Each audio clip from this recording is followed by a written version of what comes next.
Hi, this is Martyn and Backstage at the Wickham Festival. And we're competing with Show of Hands. We are indeed. Right. Yeah. So the audience seems to be pretty lively this afternoon. It's a sellout this afternoon. How does that?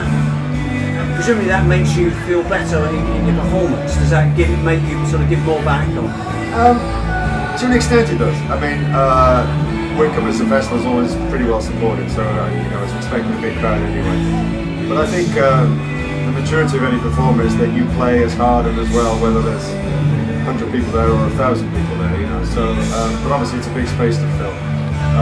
But festival performances are always slightly different to a theatre or whatever. There's an element of community at a festival like this that is absent often when people just gather for a few hours in the theatre, from their busy jobs or they've got a babysitter, gone out for dinner, all those sort of things.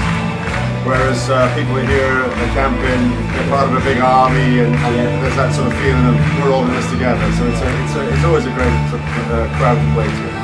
31 albums, I think, over the years. Yeah. So, is there any theme to the whole thing, or does it change by the year? For me, writing has always been about articulating my own personal journey. And so I'm one of these guys that kind of wears the heart on the sleeve in a storytelling mode, but at the same time, I've always admired artists who are kind of vulnerable with that and don't try to sort of. I've never seen myself as an entertainer.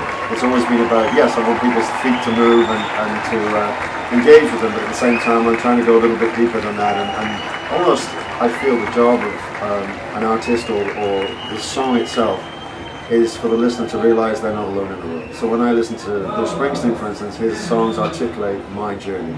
I feel that when I hear him sing certain songs that, you know what, I'm not alone because he's recognising his life, and in that he recognises mine, and I can sense that compatibility, and I feel that that's the job, that's what I'm trying to do really. So that sounds kind of grandiose, but in the same way, so you want to go around and you're saying, hey, how are you, and you gather people and you sing, but at the end of the hour or whatever it is, I want people to think, you know what, that really made me think as well as entertain and move. After the show, people come out, and big grown guys say, bugger, you made me cry again. And I always got a kind of a nice sense of that, because it takes a lot for us to admit that, but at the same time, you know that you're touching people and you're moving people, and in that moment, just for wherever it was, for them, a difference has been made. And for me, that's job done. I can go home. So do you wake up with a tune in your head, or do you sit down and say, I'm going to write something today? No, I'm going to be more inspired than that. It's about feeling things deeply. The guitar is a cheap psychiatrist. It's about feeling something that you need to let it emerge from you, to write on it, to deal with it, to make sense of it. And hopefully as you make sense of what you go through, then you can make sense of what other people are going through. That's the job of the art. I'm not an architect, I'm not a cameraman or an engineer, but I can perhaps put your life into words, only because I'm trying to articulate my life in the same way it works. And so, it's about those big moments. You can go see a movie and you're walking out and the music's going up and you're in slow motion, almost, because you're lost in the world for a moment, and that's when the songs are floating by you. That's the time to get the inspiration. The song's the melody, the music itself is secondary. It's about what are you going to say. Well, that's fantastic.